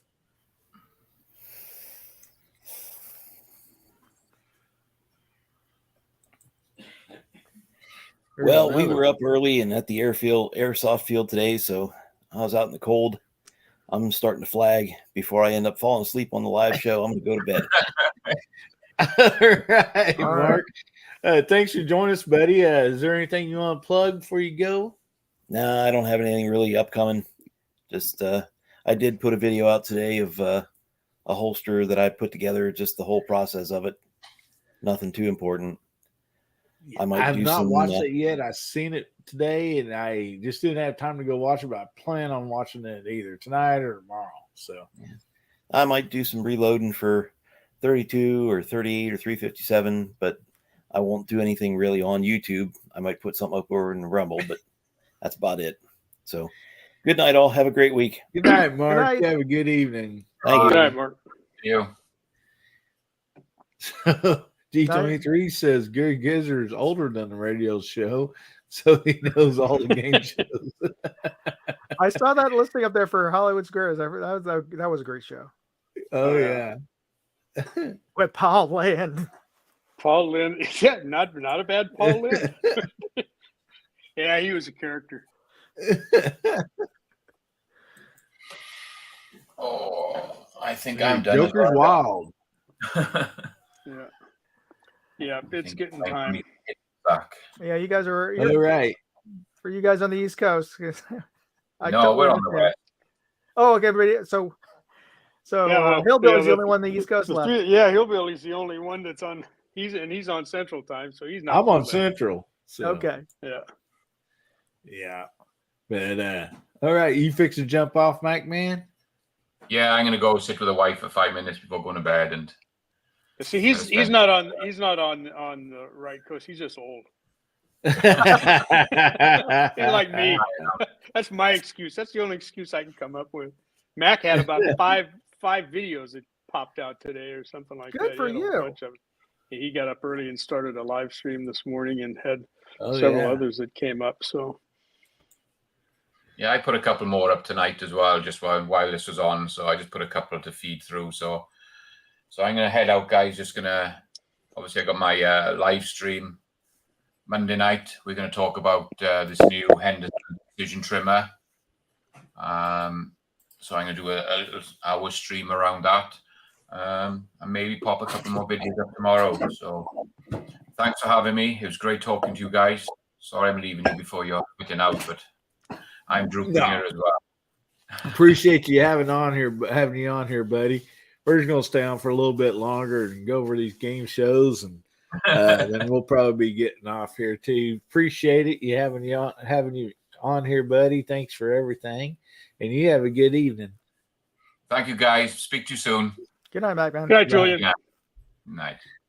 Bubba, welcome. What's up, man? Sorry. I don't know why we get alarm clocks if they don't go off.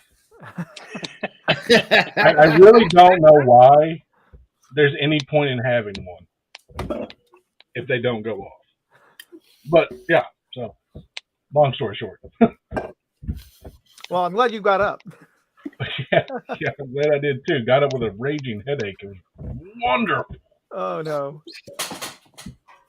Well, I hope you had an appropriate bender to go with that. No. Oh, no. No, no, No excuse then. Huh? yeah, What's the point of punishment if you don't get any reward beforehand? Hey. We heard that, Hillbilly. We heard that top go off. Yeah, we heard that. I heard an idea. Yeah. Sound of the Rocky Mountains. There you go. Wait. What's the your favorite game show? Oh, that's easy. Yeah. MXC. MXC. What's an MXC? Okay, so it was like a Japanese show that they dubbed over in English, and it was like an actual game show, but like the guys talking to each other. Their name was like Ronnie, and the other one's name's Ken, and it's just making fun of all the random like bloopers in the show itself. Is that where like all their voices were off from the sound and stuff, like when he was watching it, and they had deliberately. Yeah, I mean, yeah, we used to record that on VHS, and then like when people was over, we just plug it in and watch episode after episode, and just laugh and laugh. It was hilarious.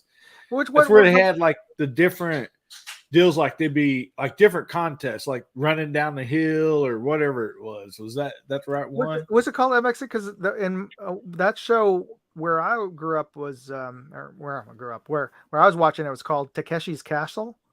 Yeah, it's called MXC here. Oh, okay, so they might have named it. They different. had to like walk across stones and like one of the stones. Exactly the same thing. Yeah, but they make like jokes like when someone like failed or something like that. Yeah, or fell out. yeah. Like, oh, I like to get win anyway. Yeah, yeah. I It's literally great. still It's have really like probably 3 VHS tapes full of those episodes. We thought they were so funny. And then the other favorite game show, which was pretty much the same thing, is Silent Library. Silent Library. I don't haven't know seen that one that either. one. Okay, so again, it's another Japanese one. All right, but it's a bunch of You people. got your satellite going in the wrong direction, Bubba. They're sitting in a library, right?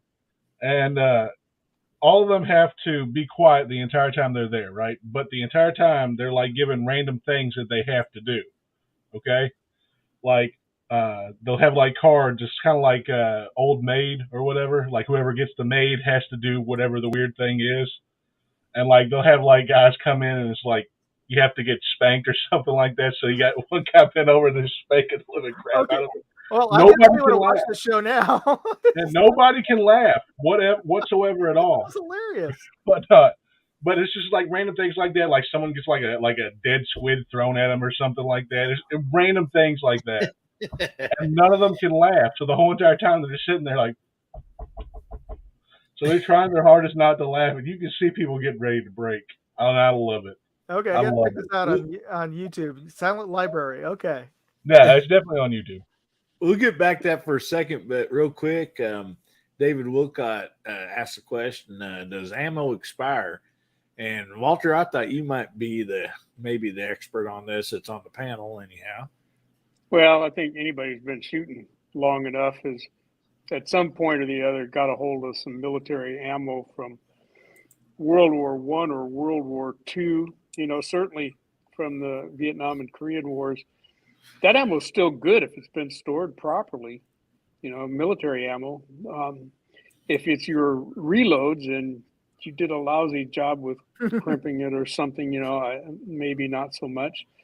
But if it's good ammo to start with and stored properly, which usually means, you know, kept away from extreme heat or extreme cold, you know, things that are going to make the metal flex and whatnot, it can be good indefinitely. You know, doesn't get wet, that sort of thing. But you know, stories of guys shooting military ammo that's well over 50 years old are commonplace stories. So store it well; it's going to be good.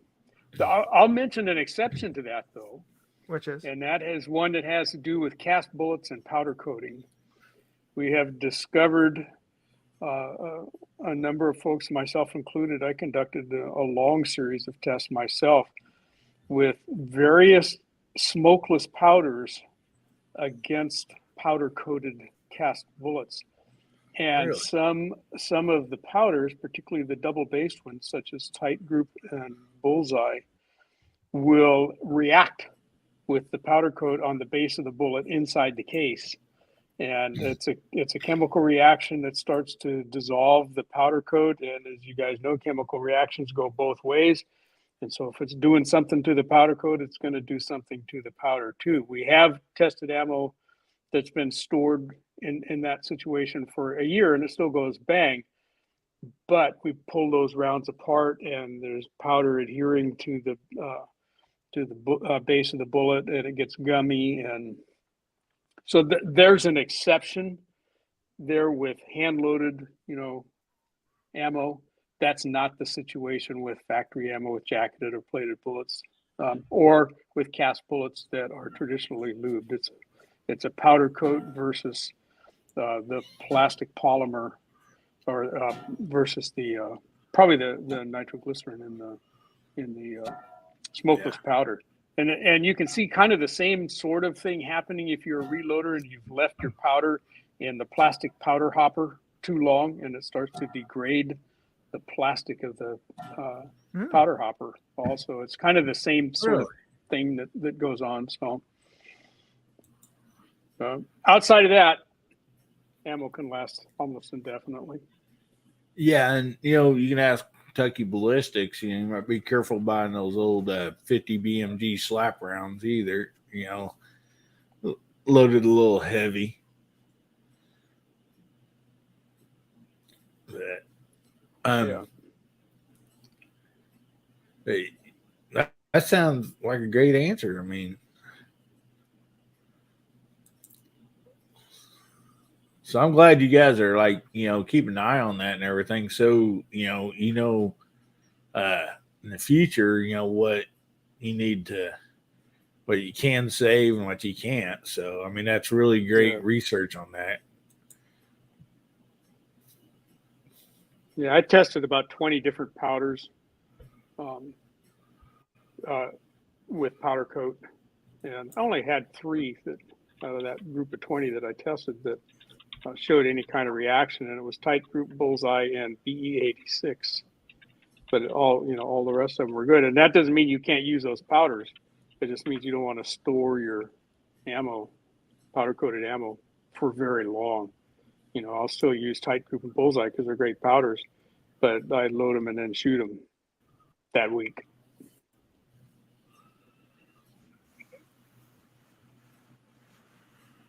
Yeah. Now, did they go off?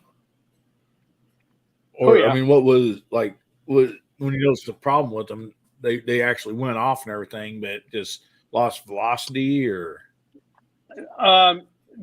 Yeah, because some of the powder starts to clump up a little bit and doesn't burn as okay. consistently as it should. And, loss of velocity is going to also affect accuracy to a certain extent as well. So there's that. And the longest tests have been, if you know, Georgia Boy 44, he had some stored with tight group for a year and pulled it out and shot it, and they all went bang. He didn't chronograph any of it. He just wanted to determine whether or not it was going to go off.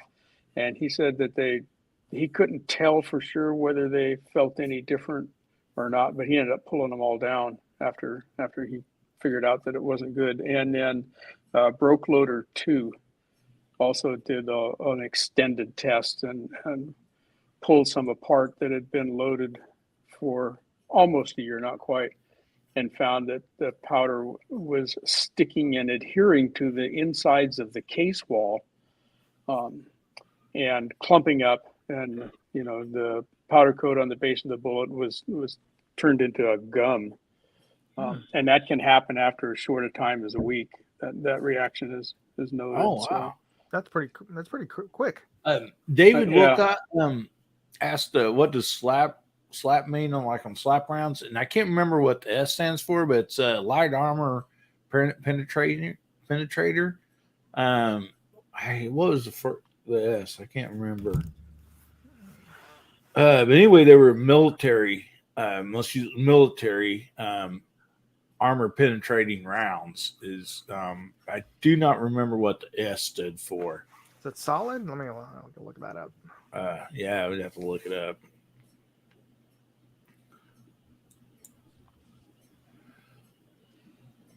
Hillbilly, I'm gonna Sabo. fly out of here tonight too. So What is Sabo? it? Saboted. Okay. Yeah. All right. Well, man, appreciate you so much jumping on, Walter.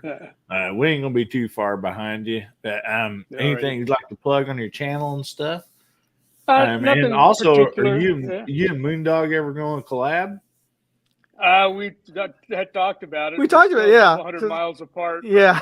Yeah. The next time I go down to Santa Barbara. Yeah. For you guys, that's like we're like 4 states apart within our own state. That's a long way. So, I put out a video today. I had some pretty good success with one of the rounds that I'd loaded up for that new 38 Super. It shot really, really well with a Seiko bullet that I'd molded up. So I'll probably do some more of that. I got some other casting and stuff I want to get done this week, but nothing due out in the next couple days. I'll have something else out, probably a casting video, such as they can be. I already had one of my videos removed by YouTube this week. Oh. I didn't really do anything. It was a video that I'd done about, so if you're thinking about getting into bullet casting, what do you need? And so I had all of this equipment and stuff, and I said, here's one level you can start off with on the cheap, here's another one. And I was just sitting at my bench. I had this stuff out there. There was no casting, no hot lead, nothing. But I took a sprue mallet and said, here's what this is for, and hit the sprue plate on the mold. And they said, nope, you're showing how to make ammo. Really? It was a cold They're mold. still restricting that. Yeah, there was no lead in the mold, and no bullets fell out. That's all it could have been. They didn't say that that's what it was, but there was nothing. I never even touched anything else. I just sat there talking, and I picked this thing up and went like that, and they. Yep. I wish feel they it, and I said, no. I wish they at least put a timestamp when they do that. Yeah. So you can see. Or at least go come back to and that say, here's the timestamp exact and say, infraction. Here's Yeah. what you did Oh, wrong. this is so what don't I do did that wrong. again. Yeah. But they don't want to tell you that. They just said, nope, you violated, and so it's going away. Yeah. Well, doggone. But yeah, it's what it is. Well, So they won't let you put it up, or they won't let you monetize it. they won't. They removed it from my channel Oh. and said if you do it again, we're going to give you a strike. And so I lost my entire channel last October and had to start all over again. So this is the first warning that so that when the first time they do something like that, they say, this is a warning. We're removing the video. If you either do it again, we'll give you a strike. And then, it's the 3 strikes you're out thing. So anyway, so we can't show anything. Apparently we can show a bullet mold before we put anything in it. And we can show the bullets after they've been cast, but you can't show anything in between. You can't show anything going on at a pot. You can't show bullets falling out of a mold, anything like that, because they consider a cast bullet to be ammunition. And their community guidelines, as far as ammunition goes, just say you can't show how to make ammunition, but they consider a cast bullet to be ammunition, even though nobody else in the world defines ammunition as a cast bullet, or a cast bullet as ammunition. It's a fishing weight. Yeah. So we've tried that too, believe me. They didn't buy that either. Oh. Well, All right. Well, thanks a lot, Walter. Okay. You it have was a good pleasure evening. being Thanks here. for being on. Sure Yeah. appreciate you, buddy. You have I a good appreciate evening. the invitation, and we'll hopefully be able to see you guys next week. Okay, Moondog. Good night. Okay, Bubba. See you guys. Bye. Good night. So, yeah, I did notice though, like even, a lot of smaller channels getting the strikes, and for, putting the magazine in the gun or screwing on a suppressor. I did notice that a lot of the really big channels, they did not get those strikes. I know They got Yeah, somebody like- to talk to. That's the big difference. They actually probably Yeah. have some sort of handler or like at least a phone Matt number. with Demolition Ranch. Mm-hmm. He only got one video taken down out of all of his videos. Well, good for So him. many smaller channels got all those taken down or deleted, and the only one he got taken down was where he had like 69 of those small suppressors. He was screwing them all together, trying to make the world's largest, suppressor. It's just kind of a prank deal, and I mean, it baffle strike, it wasn't accurate, and all that, but it was more of a humor type deal. Yeah. So but they that's got him the for that. They pulled that one That's the and not, only video they took down. not all the out other of stuff. all Like, of his. that one- He is the largest gun channel with over 10 million subscribers. And it was Yeah. given right back. That thing's back up. is it? Yeah. Yeah. and Then he also made a video saying that him, Brandon Herrera, Kentucky Ballistics, Hickok, and what was it, Donut Operator was talking to some of the YouTube guys and said, it doesn't make any sense to say we can't insert magazines or screw on suppressors, and like he was like, yeah, you're right. So like all the videos that was taken down from all the other channels were brought back up. Oh, at least that's So something. they said we can insert magazines again in the video, and they said that we can screw on suppressors or whatever. I don't know. I don't have suppressors, so I don't care. But yeah, Yeah, well, I didn't hear about the magazine ban, but that's yeah. yeah, well, if you insert, so if you shows you inserting a magazine into your pistol or rifle, those were getting taken down. and conveniently, most of them were taken. Me We're and getting Chris from strikes. Seven talked about this. So conveniently, all that really started whenever SHOT Show was about to launch. Yeah, So they was banning people for like weeks at a time or whatever during SHOT Show. Like conveniently, like that's like it's just a coincidence, But yeah, anybody that talked about going to SHOT Show or anything like that, any of the small gun tubers that were talking about SHOT Show and shit, it was just 2 week suspension. Yeah. Well, one good thing I can say about, Matt and Brandon and all of them is, at least there's a voice for all the rest of us in the 2A, world, Yeah. that they have enough subscribers and enough, pull that they can basically speak for the, help speak for the rest of us that don't have that big of a, audience and stuff like that. So, I'm glad and thankful for that. But for me, like I said, I don't even own a suppressor, but that's something I was really wanting to get into, in the near future. Especially, I bought that new High Point, it's got a threaded barrel on it, that 10 millimeter. And, but if it was something that was a problem, so, I'm probably just not going to do it in any of my videos in case, their minds are changed later on, because when for some of these videos, they've been doing it for years, and they didn't have no guidelines or say you couldn't do it. So all of a sudden, they interpreted, the rules or whatever.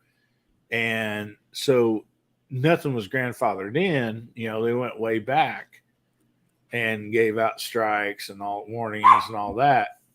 So, as long as we know what the rules are, what we can and can't do, then, that's fine. We'll follow those. But, I just think when somebody brings out a new policy, no matter, what it is, I should say, when you can, this is okay in the past, but from now on, you can't do this, and that's really the most fair way to do something like that. But anyway, yeah, it should be grandfathered in. All the old videos should be grandfathered in.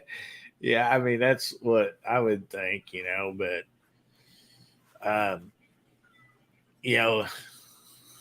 it's out of our control sometimes on stuff like that. So, but anyway, GGW. I know Hickok 45 makes about 140 grand, I think, a month from YouTube. So whatever percentage they get from that. Yeah. So they're making $1 million off him in terms of advertising revenue, or at least more, at least that. Yeah. So basically, if they stopped all the big gun channels, they would lose so much revenue. I mean, and I don't know how many subs Hickok has. What is it, like 5 million? He's like 8. 8. And see, Matt has over 10 now. And so, I mean, that's a lot of revenue for YouTube. Yeah, they don't want to kill the golden goose. Strangle it, maybe, but yeah. Oh, he's close to 8 million. 7.24 million is what he's got right now. New York Outcast says, unfortunately, I can't hear the show anymore, but I'm sure it's still good. I don't know if you're having technical problems or you just ate too much salad or what. I'm going to switch over the sound to the. I'm going to switch over the sound on YouTube and see if there's something weird going on. Okay. Oh, I can still hear myself. You still hear yourself? Yeah. Okay. But I always turn that off because there's that weird delay. Yeah. Yeah, my very first live, I'd shared this on my Discord that I'm on for that I trade stocks with, friends of mine, and I didn't realize the Discord was still running in the background. Oh, so there's an echo. When the show started, it started echoing, and I'm like, "Where's this coming from?" I mean, it was terrible, and finally, I realized it was a Discord, but oh my goodness.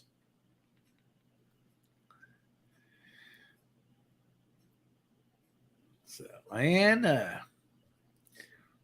well, you have a great Sunday too. Mm-hmm. See you go. Oh yeah, TGW says, "Yep, money talks." That's like you're referring to YouTube there. So.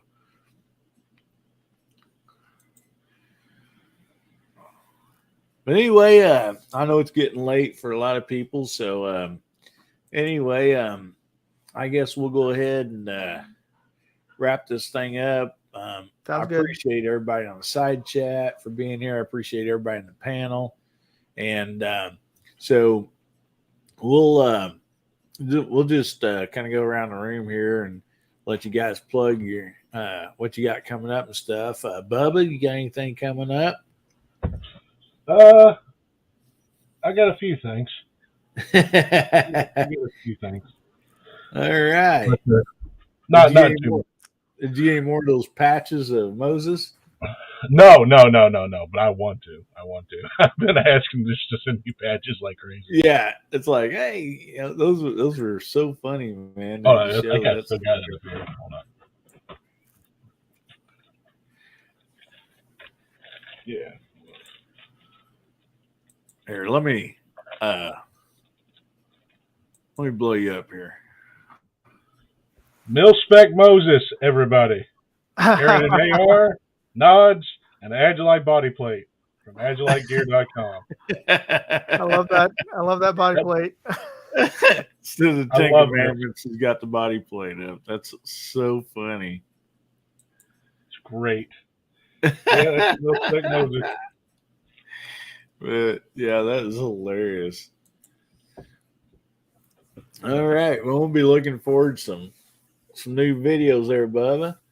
And Moondog, you got anything on your channel you'd like to plug? Oh yeah, I've got a bunch of optics booth visits coming up. I've got Hilux, Lucid Optics, US Optics, and Hawk. So keep an eye out on my channel at Moondog Industries, and I've got some spotting scope reviews on Moondog R&D at Moondog R&D. So thanks. You betcha. I got you guys on here. I'm going to see. I think I had you as moderator, or didn't I? Moondog. Yeah. Get back. Okay, I just want to make sure because if you don't have the rant, you can like post links or whatever and stuff. So I want to make sure that I got you on there.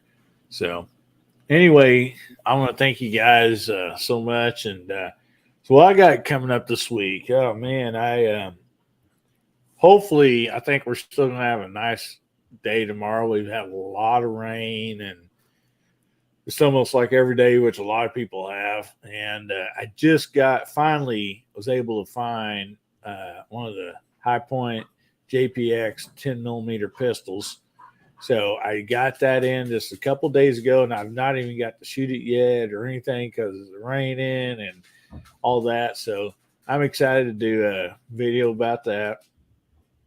And I have a video that'll be coming out tomorrow, and it's titled Eggflation. So having a little fun with some eggs and stuff, and gun video. And so I hope everybody enjoys it and gets a chance to watch it. And like I said, hopefully got some more videos coming up that people enjoy.